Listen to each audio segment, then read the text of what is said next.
जय हिंद दोस्तों कल स्पर्श ने डिफेंस पेंशनर्स की पेंशन का 4 महीने का डीआर का एरियर भुगतान किया। लेकिन क्या आपको पता है कि स्पर्श ने भुगतान में आपके साथ खेला कर दिया? अगर नहीं पता है दोस्तों तो आपको बता दूं, स्पर्श ने डीआर के एरियर से इस प्रकार से कटौती करके आपको भुगतान किया है, पेंशनर को भुगतान किया है कि आपको तो पता नहीं लग पाया, लेकिन स्पर्श ने सरकार को लाखों का फायदा करवा दिया।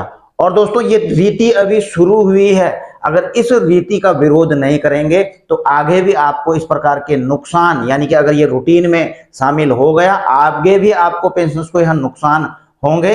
और स्पर्श इसी प्रकार से दोस्तों सरकार का लाखों पैसा बचाती रहेगी। तो दोस्तों अगर आप चाहते हैं कि आपको आपका हक पूरा मिले तो इस वीडियो को लाइक, शेयर, हाइप और जिन्होंने सब्सक्राइब नहीं किया सब्सक्राइब जरूर कर लेना। दोस्तों मैं इसलिए कह रहा हूं क्योंकि जिन्होंने भी ऐसा किया है कि पेंशनर्स को पूरा हक नहीं दिया, सरकार के लाखों रुपए बचाए हैं, स्पर्श के पास, पीसीडीए के पास भी यह वीडियो जाए, आगे जाए, ताकि उनको पता लगे कि यह गलती उनसे हुई है और आगे भविष्य में ऐसी गलती ना करें। जी हाँ दोस्तों, पेंशनर्स में इसको लेकर के काफी गुस्सा है। आपको बता दूं, इस प्रकार से कल जब मैंने वीडियो बनाई थी कि आपका डीआर का एरियर आ चुका है, तो कई पेंशनर्स के इस प्रकार के दोस्तों मुझे मैसेज आए कि मुझे मेरे डीआर में 4 रुपए कम आया, ये 4 रुपए, किसी ने 6 रुपए कहा है, ठीक है ना, किसी ने इसी प्रकार से कि भाई 1716 मिलना था तो 20 मिलना था, 16 मिला है, तो स्पर्श ने सिस्टम में पैसे कटौती कर रहा है, कई चीजें। और इवन की किसी ने तो मेरे को पूरी कैलकुलेशन करके भी भेजी।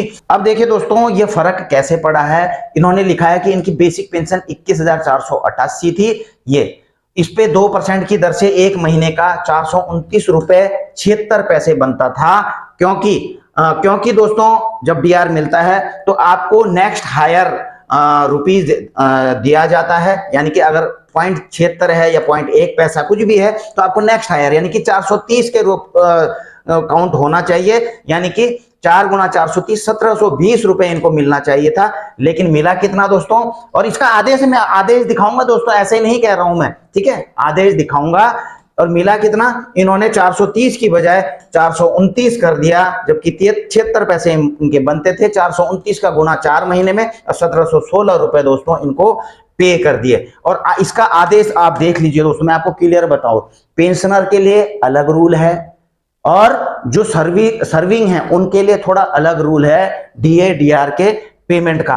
खास करके दोस्तों किस चीज का मैं आपको वो बताता हूं। देखिए ये है दोस्तों डीए के लिए जो सर्विस में है। डीए में जो इस वाला नियम है दोस्तों, आप 4 नंबर में देखोगे, the payment on account of dearness allowance involving fraction of 50 पैसा and above may be rounded up to next higher rupees and the fraction of less than 50 पैसा may be ignored।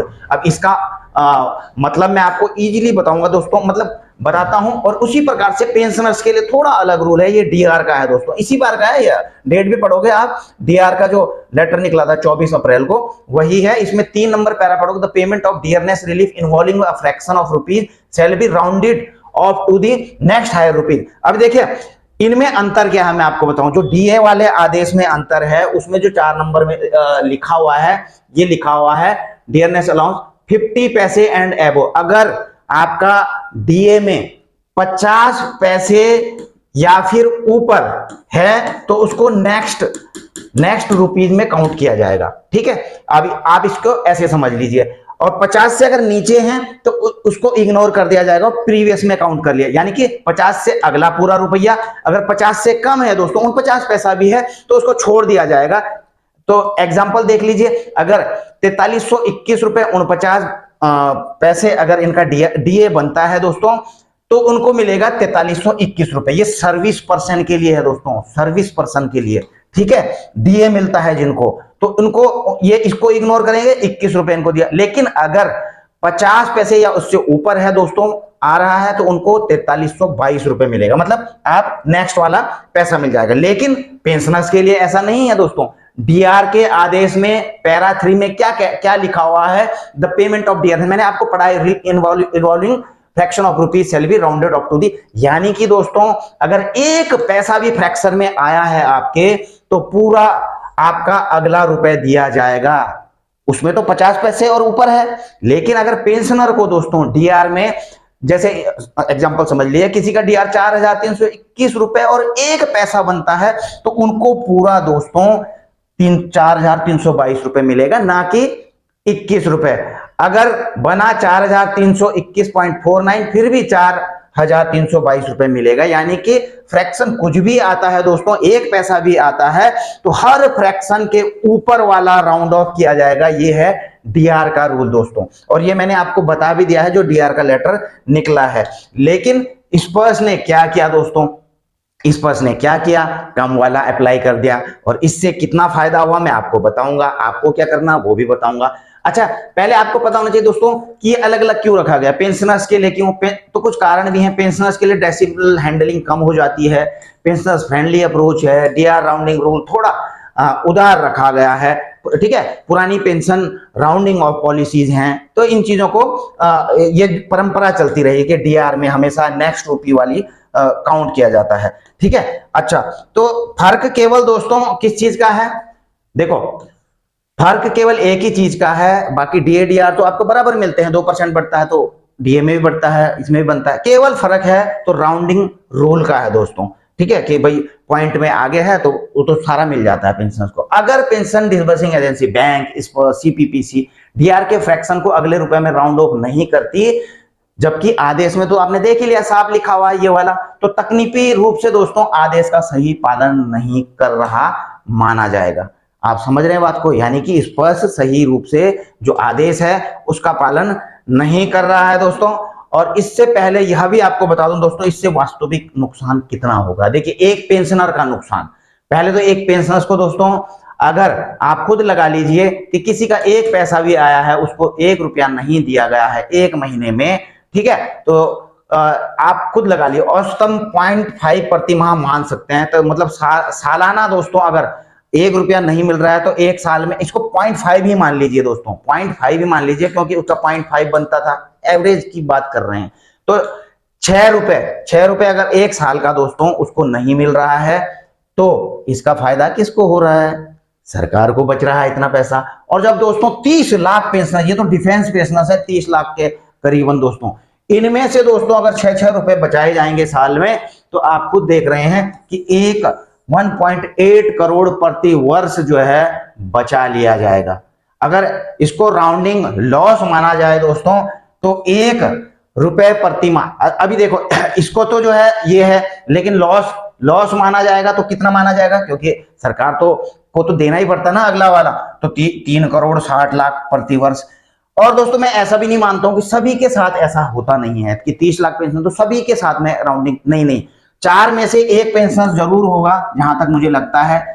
कम ज्यादा भी हो सकते हैं, लेकिन 4 में से, या हो सकता है 10 ही में से मान लो 1 पेंशनर्स होगा जिसका जो है डेसिमल में आता हो, जब काउंटिंग होती हो कि भाई उसकी बेसिक कितनी है, तो जब वो करता है तो उसके डेसिमल में भी उसका वो आता होगा।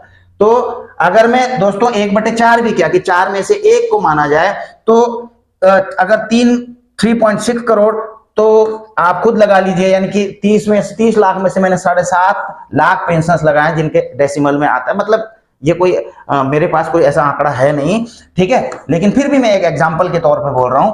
तो ऐसे में भी दोस्तों सरकार का ये स्पर्श 90 लाख रुपए बचा लेगी। हालांकि दोस्तों ये सरकार के लिए कोई ज्यादा बड़ा बजट नहीं है भाई, पेंशन का बजट तो हजारों करोड़ में आता है, तो ये 90 लाख रुपए या एक, और ये तो केवल डिफेंस पेंशनर्स की बात कर रहा हूं। और भाई जो पूरे पेंशनर्स हैं हमारे भारत में, वो चाहे सेंट्रल गवर्नमेंट एम्प्लॉय हैं, स्टेट, वो तो करोड़ों में है वैसे भी दोस्तों। अब करोड़ों में अगर ऐसा काम शुरू हो गया दोस्तों, तो आप खुद लगा लीजिए क्या क्या हो जाएगा, कितना ही पैसा बचा लेंगे, है ना। तो अगर आपके साथ में भी दोस्तों इस प्रकार से अब की बार आए हैं, तो बिल्कुल दोस्तों एक्शन लीजिए।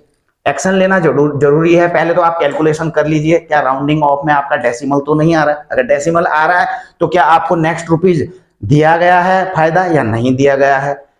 तो अगर नहीं दिया गया है तो आपने क्या करना है, तो दोस्तों सीपी ग्राम या स्पर्श में भी आप ग्रेवांश डाल सकते हैं, ठीक है ना। स्पर्श में आप ग्रेवांश डालिए कि भाई इतना क्यों मिला, राउंडिंग ऑफ तो डीआर के आदेश में ये लिखा हुआ था कि नेक्स्ट रुपीज मिलना चाहिए, आपने कम कैसे दे दिया। बिल्कुल स्पर्श में लॉगिन करके ग्रेवांश डालिए। आप लेटर भी लिख सकते हैं, रिकॉर्ड ऑफिस को भी, पीसीडीए को भी लेटर लिख सकते हैं, ठीक है ना, मेल कर सकते हैं। सीपी ग्राम में भी, पहली बात तो इधर ही से काम हो जाना चाहिए, सीपी ग्राम में भी आप शिकायत कर सकते हैं, ताकि दोस्तों भविष्य में उनको भी तो पता लगे कि हम ये गलतियां कर रहे हैं। ठीक है, अच्छा जी, इसमें आप आदेश का जो पैरा नंबर 3 है दोस्तों, इसको कोड कर सकते हैं। ठीक है, डीआर का जो आदेश है उसको कोड कर सकते हैं। इसमें तो ये है, आपने ऐसे कैसे दे दिया, पहले तो सही मिलता था। ठीक है, तो एरियर की भी मांग, टेक्निकली करेक्शन और एरियर दोनों मांगे जा सकते हैं दोस्तों। ठीक है ना, एरियर मतलब 4 महीने का था तो उसका एरियर भी मांगा जा सकता है। तो कुल मिला के दोस्तों, हालांकि अमाउंट बहुत छोटा होगा, 4 रुपए 16 रुपए ऐसे ऐसे, मतलब ज्यादा नहीं है तो, लेकिन 4 रुपए है। लेकिन इसको दोस्तों ये फिर प्रैक्टिस में ला देंगे, अगर कुछ नहीं करेंगे तो फिर प्रैक्टिस में ला देंगे, फिर नेक्स्ट वाला छोड़ के पहला वाला देना शुरू कर देंगे। जबकि पुरानी प्रथाएं चली आ रही, पुरानी जो पेंशन वो है उसमें चली आ रही कि नेक्स्ट वाला देंगे। लेकिन अब कुछ ना कुछ तो किया गया है किसी के द्वारा, हो सकता है क्लरिकल मिस्टेक हो या जैसा भी हो, लेकिन ऐसा तो किया गया है, ऐसा होना नहीं चाहिए। ठीक है ना, तो इस चीज को दोस्तों आपकी तरफ से मांग उठाया जाना चाहिए। और कई पेंशनर्स कह भी रहे हैं कि भाई, तो बिल्कुल आप टोल फ्री पे बात कीजिए, स्पर्श में ग्रेवांश डालिए। ठीक है, ये सारी चीजें कर सकते हैं। तो वीडियो करेंगे दोस्तों, आपका भी अगर ऐसा आया तो आप भी कमेंट बॉक्स में लिख सकते हैं। वीडियो करेंगे यहीं पर समाप्त, जल्द मिलने की कोशिश कर रहे हैं। जय हिंद, वंदे मातरम।